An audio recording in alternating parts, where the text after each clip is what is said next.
मित्रों नमस्कार, मैं आपका दोस्त नवीन शुक्ल फिर हाजिर हूं उत्तर प्रदेश के एक बेहद चर्चित हत्याकांड की पूरी कहानी लेकर। दोस्तों, कभी कभी प्यार सिर्फ दिल ही नहीं तोड़ता बल्कि पूरे जीवन को ही एक तरीके से तोड़ मरोड़ कर रख देता है। और जब प्यार में राजनीति शामिल हो जाए तो फिर कहानी निश्चित रूप से खौफनाक मोड़ ही लेती है। जी हां दोस्तों, मैं बात कर रहा हूं अपने समय की बेहद तेज तर्रार चर्चित कवयित्री लखीमपुर की रहने वाली मधुमिता शुक्ला की। एक ऐसी आवाज जो कविता के माध्यम से चारों तरफ गूंज रही थी, लेकिन उसे षड्यंत्रों द्वारा खामोश कर दिया गया। दोस्तों, 1989 में पहली बार अमरमणि त्रिपाठी विधायक बने थे। वो हर बार विधायक चुने ही जा रहे थे, लेकिन एक खास बात यह थी कि सरकार किसी की भी हो, मंत्रिमंडल में उस समय अमरमणि त्रिपाठी का नाम होता ही होता था। और ये जो मधुमिता शुक्ला थी, एक ऐसी कवित्री जिसे कम उम्र में ही काफी ख्याति प्राप्त हो चुकी थी। इसी बीच मित्रों 2000 में दिल्ली में एक कवि सम्मेलन में मधुमिता शुक्ला आमंत्रित थी। यही मधुमिता की मुलाकात उत्तर प्रदेश के बाहुबली विधायक अमरमणि त्रिपाठी की मां, जो साहित्य से बेहद लगाव रखती थी, सावित्री मणि त्रिपाठी से हुई। मित्रों, कार्यक्रम के दौरान जब सावित्री मणि त्रिपाठी को पता चला कि मधुमिता लखनऊ की ही हैं, तो उनसे अपनी दोनों बेटियों के साथ सावित्री मणि त्रिपाठी ने मुलाकात की और मधुमिता की काफी तारीफ की, उनका हौसला बढ़ाया कि तुम बहुत अच्छा लिखती हो, बहुत अच्छा पढ़ती हो और लखनऊ की ही हो, तो फिर कभी लखनऊ जब आना हो तो हमारे घर भी आइए। उन्होंने आमंत्रित भी किया मधुमिता को। चूंकि मित्रों मधुमिता भी अमरमणि त्रिपाठी के नाम और रसूख से परिचित थी, और फिर इतने बड़े आदमी की मां ने बुलाया था, तो इससे अच्छा अवसर और क्या हो सकता था। और अक्सर लोग बड़े लोगों की तामझाम में आ ही जाते हैं। खैर मित्रों, मधुमिता शुक्ला लखनऊ लौटी तो वो सावित्री मणि त्रिपाठी से मिलने उनके घर चली गई। चूंकि सावित्री मणि त्रिपाठी को मधुमिता की कविताएं बहुत पसंद थी, तो अब अक्सर ही मधुमिता शुक्ला का अमरमणि त्रिपाठी के घर आना जाना शुरू हो गया। दोस्तों, अमरमणि त्रिपाठी ने भी मधुमिता का नाम काफी सुन रखा था। तो एक दिन जब मधुमिता इनके घर आई और अमरमणि त्रिपाठी से उनकी मुलाकात हुई, तो अमरमणि ने इनसे अपने चुनाव के बारे में कुछ लिखने को कहा। मित्रों, जैसे ही अमरमणि ने लिखने को कहा तो मधुमिता ने तुरंत 4 लाइनें लिखकर उसी समय अमरमणि त्रिपाठी जी को दे दी। मित्रों, वो लाइनें पढ़कर अमरमणि त्रिपाठी जी काफी प्रभावित हुए और फिर मधुमिता अमरमणि त्रिपाठी के भाषण वगैरह लिखने लगी, मतलब उनके साथ काम करने लगी। उनके जो भी स्पीच वगैरह होते थे, जो स्टेटमेंट होते थे, सब लिखने लगी। धीरे धीरे दोनों लोगों में नजदीकियां बढ़ी। मित्रों, मिलना जुलना शुरू हो गया और ये सिलसिला चलते चलते दिन आ गया 9 मई 2003 का। मित्रों, लखनऊ के निशांतगंज इलाके के पेपर मिल कॉलोनी के मकान नंबर 33/6 में मधुमिता अपने नौकर देशराज के साथ रहती थी। शाम का समय रहा होगा मित्रों। मधुमिता इसी मकान में बैठी कुछ लिख पढ़ रही थी। तभी दरवाजे पर 2 लोगों ने दस्तक दी। मधुमिता ने उन्हें अंदर बुलाया और देशराज से चाय बनाने के लिए कहा। अब मित्रों, देशराज किचन में चला गया चाय बनाने के लिए और थोड़ी देर बाद देशराज ने अचानक गोली चलने की आवाज सुनी। मित्रों, अचानक गोली की आवाज सुनकर देशराज बाहर भागा और आकर देखा तो दंग रह गया कि मधुमिता खून से लथपथ नीचे पड़ी थी और वो दोनों लोग मधुमिता को गोली मारकर मोटरसाइकिल से भाग रहे थे। मित्रों, देशराज ने शोर मचाया, लोगों को बुलाया, इकट्ठा किया, लेकिन जब तक लोग आते इकट्ठा होते तब तक ये दोनों हमलावर फरार हो चुके थे।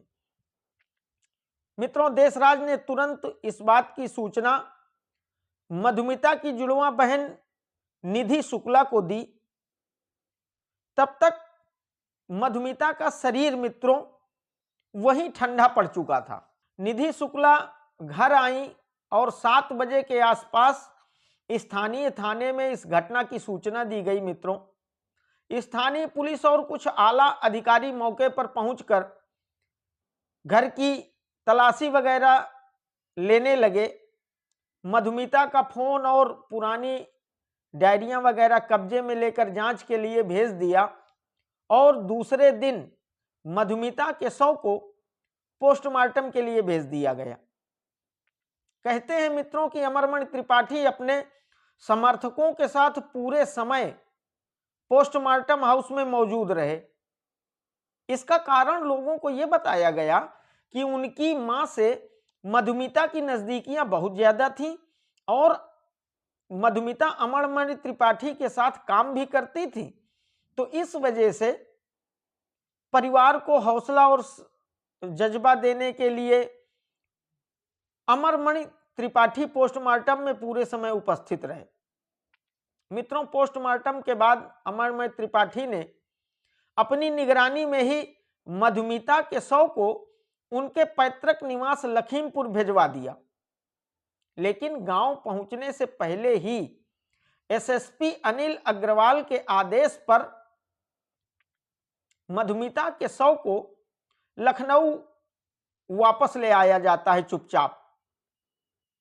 दरअसल मधुमिता की डायरी और फोन की जांच में यह पता चला था कि वह गर्भवती थी और अमरमणि त्रिपाठी से उनके संबंध थे। अब एसएसपी साहब ने निधि शुक्ला से बात की क्योंकि वो बहन थी इनकी। तो निधि ने भी इस बात को कंफर्म किया कि अमरमणि त्रिपाठी और मधुमिता के काफी समय से रिश्ते हैं, वो दोनों एक साथ हैं, रिलेशन में हैं और इससे पहले भी 2 बार मधुमिता गर्भवती रह चुकी है और दोनों बार अमरमणि त्रिपाठी के कहने पर उनका एबार्शन करवा दिया गया था और इस बात का जिक्र मधुमिता की डायरी में भी पाया गया। मित्रों, तो अब एसएसपी साहब ने चुपचाप शव को लखनऊ वापस बुलाया और जब जांच की गई मित्रों तो उसमें मधुमिता शुक्ला के गर्भवती होने की पुष्टि हो गई, जबकि पोस्टमार्टम में इसका कोई जिक्र नहीं था मित्रों। और वो इसलिए नहीं था क्योंकि पोस्टमार्टम में मौजूद अमरमणि त्रिपाठी ने दबाव डालकर इस बात को पोस्टमार्टम रिपोर्ट पर मेंशन ही नहीं होने दिया। अब एसएसपी साहब की निगरानी में मित्रों भ्रूण का डीएनए सैंपल लिया गया। चूंकि मधुमिता जी की डायरी में अमरमणि त्रिपाठी का जिक्र इन बच्चों के पिता के रूप में था, तो सारी कागजी कार्रवाई के बाद अमरमणि का भी डीएनए सैंपल लिया गया और जांच के लिए भेज दिया गया। मित्रों, डीएनए जांच के बाद पता चला कि अमरमणि त्रिपाठी ही इस बच्चे के बाप थे। शुरुआत में निधि शुक्ला के आरोपों और तहरीर पर मुकदमा तो लिख लिया गया था मित्रों, लेकिन उसमें अमरमणि व उनके परिवार का कोई नाम शामिल नहीं किया गया था। लेकिन जब डीएनए रिपोर्ट आ गई तो इसके बाद इस पूरे मामले को लखनऊ क्राइम ब्रांच को सौंप दिया गया। मित्रों, क्राइम ब्रांच के एसपी राजेश पांडे पूरी ईमानदारी से इस मामले की जांच में जुट गए, लेकिन तभी उनका ट्रांसफर हो गया। चूंकि मित्रों उस समय अमरमणि त्रिपाठी मायावती जी की सरकार में मंत्री थे, तो ट्रांसफर होने के बाद मायावती पर भी अमरमणि त्रिपाठी का फेवर करने के आरोप लगने लगे। मायावती जी ने इस मामले को काफी मांग के बाद भी सीबीआई को नहीं सौंपा, बल्कि दबाव बढ़ने पर सीआईडी को सौंप दिया। अब मित्रों सीआईडी के 2 अधिकारियों ने जब इस मामले की गहन जांच शुरू की और जांच के लिए एक दिन वो दोनों जब पूछताछ करने अमरमणि त्रिपाठी के घर पहुंच गए, तो तत्काल प्रभाव से उन दोनों अधिकारियों को सस्पेंड कर दिया गया। अब इस घटना के बाद तो साफ साफ मायावती जी पर पक्षपात के आरोप लगने लगे। खैर दबाव बढ़ा तो अमरमणि को मंत्रिमंडल से तो मायावती जी ने बाहर कर दिया, लेकिन जांच में कोई खास प्रोग्रेस नहीं हो रही थी। अब मित्रों निधि शुक्ला ने तत्कालीन प्रधानमंत्री अटल बिहारी वाजपेयी जी से मिलकर इस मामले की सीबीआई जांच की मांग की। मित्रों जब पीएमओ से दबाव आया तब जाकर आखिरकार 17 मई 2003 को इस मामले को सीबीआई को सौंप दिया गया। मित्रों सीबीआई के जांच में पता चला कि इस पूरे मामले में केवल अमरमणि ही नहीं है, बल्कि यह पूरी सुनियोजित तरीके से हत्या की गई है। दरअसल तीसरी बार मधुमती शुक्ला ने एबार्सन करवाने से मना कर दिया और अमरमणि त्रिपाठी पर शादी करने का भारी दबाव बनाने लगी। और मित्रों इसी बीच में मधुमिता और अमरमणि त्रिपाठी के रिश्ते के बारे में अमरमणि त्रिपाठी की पत्नी मधुमणि को खबर लग गई और इस बात को लेकर दोनों में मधुमणि त्रिपाठी और अमरमणि त्रिपाठी में जबरदस्त झगड़ा हुआ। खैर अमरमणि त्रिपाठी ने मधुमणि को समझाया कि ऐसा कुछ नहीं है जैसा तुम सोच रही हो, लेकिन मधुमणि त्रिपाठी को अमरमणि त्रिपाठी की बातों में यकीन नहीं हुआ और उन्होंने अपने एक करीबी रिश्तेदार रोहित चतुर्वेदी को अमरमणि त्रिपाठी के पीछे लगा दिया। और मित्रों जब एक दिन अमरमणि त्रिपाठी मधुमिता से मिलने उनके घर गए तो रोहित ने इसकी जानकारी मधुमणि को दे दी और मधुमणि फौरन मधुमिता के घर पहुंचकर इन दोनों को रंगे हाथ पकड़ लिया। पकड़े जाने के बाद मित्रों अमरमणि त्रिपाठी ने मधुमणि त्रिपाठी को पूरी सच्चाई बता दी। सच्चाई सुनने के बाद मित्रों मधुमणि त्रिपाठी ने कहा कि अब तो इसका एक ही रास्ता है कि मधुमिता को ही रास्ते से हटा दिया जाए तो सारी समस्या खत्म हो जाएगी। और इसके बाद मित्रों मार्च 2003 में मधुमणि इसी सिलसिले में मधुमिता के हत्या करवाने के सिलसिले में अपने रिश्तेदार रोहित से मिली और उन्होंने रोहित को ये जिम्मेदारी सौंपी। तो रोहित ने मधुमिता की हत्या करने की जिम्मेदारी एक संतोष राय नाम के आदमी को दे दी और फिर संतोष राय की मधुमणि त्रिपाठी से मुलाकात भी करवाई। मधुमणि त्रिपाठी ने संतोष से कहा कि इस काम में पैसा चाहे जितना लग जाए, लेकिन यह काम सफाई से पूरा हो जाना चाहिए। इसके बाद मित्रों संतोष राय अपने एक दोस्त प्रकाश पांडे के साथ 9 मई को मधुमिता के घर गए और उन्हें गोली मारकर फरार हो गए।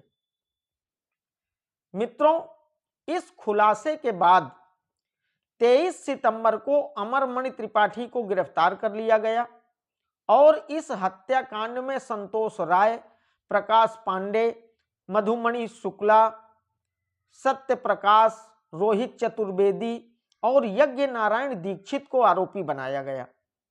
लेकिन अरेस्ट होने के कुछ दिन बाद ही अमरमणि त्रिपाठी को हाईकोर्ट से जमानत मिल गई।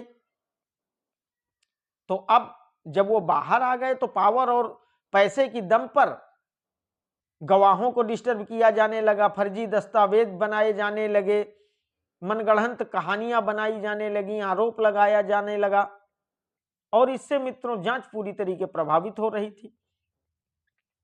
खैर जब इनके मनगढ़ंत दस्तावेजों की जांच की गई, जैसे इन्होंने कहा था कि एक दस्तावेज दिया था कि मधुमिता ने आईआईटी कानपुर के एक छात्र से पहले ही शादी कर रखी है। इसी तरीके इन्होंने एक फर्जी दस्तावेज बीएसएनएल के अधिकारियों से मिलकर बनवाया था, मधुमिता के फोन नंबर की सीडीआर निकलवाई थी, वो भी फर्जी निकला मित्रों। लेकिन अब जब इस केस में कोई प्रगति नहीं हो रही थी तो मधुमिता की बहन निधि शुक्ला ने केस को अन्य प्रदेश में ट्रांसफर करने की कोर्ट से अपील की। मित्रों, कोर्ट ने इस अपील को स्वीकार कर लिया और इस मामले को उत्तराखंड ट्रांसफर कर दिया और साथ ही साथ अमरमणि त्रिपाठी की जमानत भी रद्द कर दी। मित्रों, उत्तराखंड में सुनवाई के बाद 24 अक्टूबर को अमरमणि, मधुमणि सहित 6 लोगों को दोषी करार देते हुए उम्र कैद की सजा सुनाई गई। इसके बाद मित्रों ये सारे लोग जेल चले गए उत्तराखंड में। 2012 में इन्हें उत्तराखंड जेल से गोरखपुर सेंट्रल जेल ट्रांसफर कर दिया गया। खैर मित्रों, गोरखपुर आते ही अमरमणि त्रिपाठी के पावर ने काम करना शुरू कर दिया और अमरमणि और मधुमणि त्रिपाठी दोनों ने बीमारी का बहाना करके बीआरडी मेडिकल कॉलेज में खुद को भर्ती करवा लिया। इसके बाद 2013 में जब सपा सरकार में इन सभी आरोपियों ने खुद को जेल से रिहा करने का अनुरोध किया था, लेकिन मित्रों अखिलेश यादव की सरकार ने ऐसा करने से मना कर दिया। इसके बाद ये लोग कभी अस्पताल में, कभी जेल में, कभी अस्पताल में, कभी जेल में, इसी तरीके अपनी सजा काटते रहे और 2023 तक यही सिलसिला चलता रहा।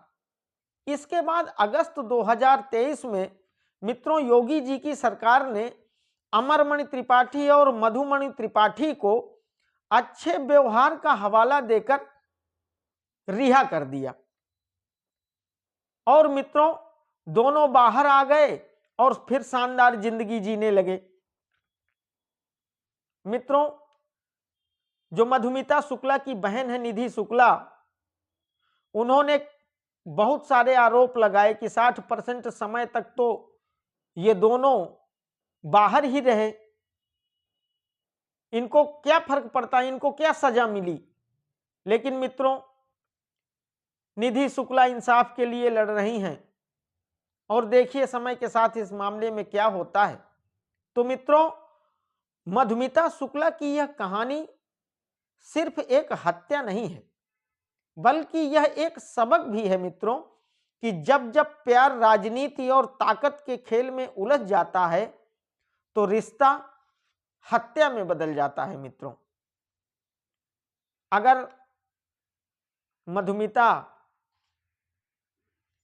बहुत अमरमणि के चमक दमक और रसूख के चक्कर में ना आती तो शायद वो खुद को ऐसी परिस्थिति से बचा सकती थी। लेकिन मित्रों गलत कोई भी करे, उस गलत की सजा तो उस व्यक्ति को मिलना ही चाहिए। तो मित्रों ये थी मधुमिता शुक्ला जो बेहद चर्चित हत्याकांड है लखनऊ का, उसकी पूरी कहानी। ये कहानी अगर मित्रों आप सबको पसंद आई हो तो मेरे चैनल को शेयर और सब्सक्राइब जरूर करिएगा, इससे मेरा हौसला बढ़ेगा, मुझे उत्साह मिलेगा। मित्रों बहुत बहुत नमस्कार।